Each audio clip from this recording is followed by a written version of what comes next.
Alors, Xavier Cannon, vous êtes le commissaire d'une exposition géniale, des photographies de Magritte. Magritte photographe, c'est quoi exactement?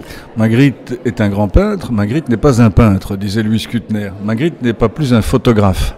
Magritte est quelqu'un qui, comme vous et moi, a des albums de famille, a utilisé la photographie dans ses souvenirs, mais quand j'ai fouillé les corpus de photographies de René Magritte, qui étaient dans différentes collections publiques depuis sa mort, public c'est surtout privé, je me suis rendu compte des usages qu'il y avait de la photographie. C'est-à-dire qu'il y a bien entendu les photos de famille, il y a bien entendu les photos de ses amis, ceux qui ont formé le groupe surréaliste de Bruxelles, mais il y a aussi des photos qu'il utilise comme modèle, c'est-à-dire des photographies qu'il va projeter dans ses tableaux, lui qui n'a pas envie de se payer des modèles, demande à ses amis de poser.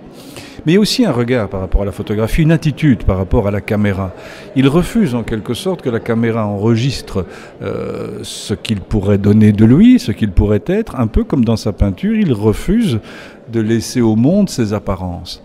Et par exemple, nous avons beaucoup de photographies où Magritte se cache, où Magritte se tourne le dos, où Magritte se cache derrière un échiquier ou derrière un tableau.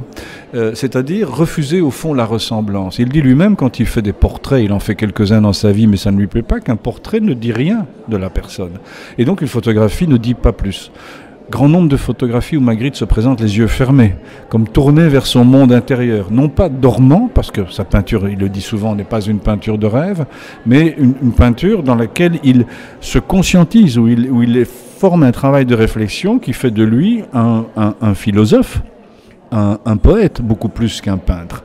Et puis, il y a toutes ces photographies où il insère ses amis dans ses propres tableaux. Et là, c'est peut-être le corpus le plus intéressant pour moi dans cette exposition, c'est que René Magritte, au fond, entrevoit des possibilités d'utiliser la photographie pour prolonger le mystère de ses tableaux, en se mettant en scène dans ces tableaux, en les mettant en abîme, en créant des espèces de prolongements dans son œuvre. Au fond, cette photographie, c'est quelque chose qui est comme un croquis, un champ expérimental pour René Magritte, même si jamais il ne se présentera comme un photographe et n'exposera de photographie. Et puis, il y a le cinéma, évidemment. Quand on est né en 1898, on est forcément attiré par le cinéma. Le cinéma a le même âge que René Magritte. Il grandit avec les évolutions techniques du cinéma. Pour nous, c'est normal. Nous avons la télévision, nous avons les émissions, mais là, c'est une génération qui va commencer à découvrir des images animées. Et ça en fait quelque chose qui, pour Magritte, est totalement neuf. Et on voit, par exemple, des citations de films. On voit des personnages qui reviennent. Fantomas en est un. Mais si Noël et Magritte lui-même va à un moment acheter une caméra et va demander à ses amis de jouer. Alors, pas du tout un cinéma intellectuel, hein. Vraiment des petits films qui sont des films, des scénettes, des films très amusants, parodiant Charlie Chaplin, qui est un de ses acteurs favoris. Donc c'est vraiment quelqu'un qui est intéressé par l'image, dans les plus grands sens du terme, et dans ses possibilités. Mais ce qui est très beau, c'est qu'il veut toujours rester un amateur. Il ne se prend pas pour quelqu'un d'autre. Et puis une dernière question, il y a John Wayne.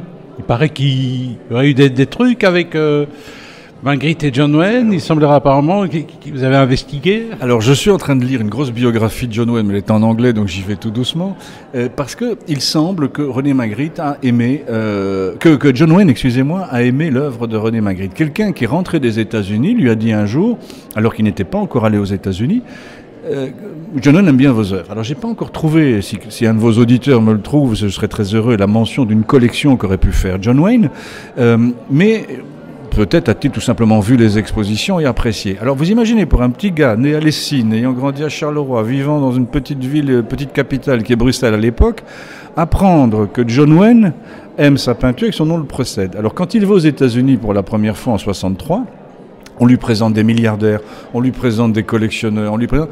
Non. Il a envie de rencontrer John Wayne. Il ne rencontrera malheureusement pas John Wayne. Il est très déçu d'ailleurs, parce que quand il va au Texas, il s'imagine trouver des plains arides et on lui présente des buildings qui dit des bureaux. On le montre des bureaux. Mais on va lui offrir un Stetson et il pose fièrement avec ce Stetson. Il ne rencontrera malheureusement jamais John Wayne. Merci. Merci.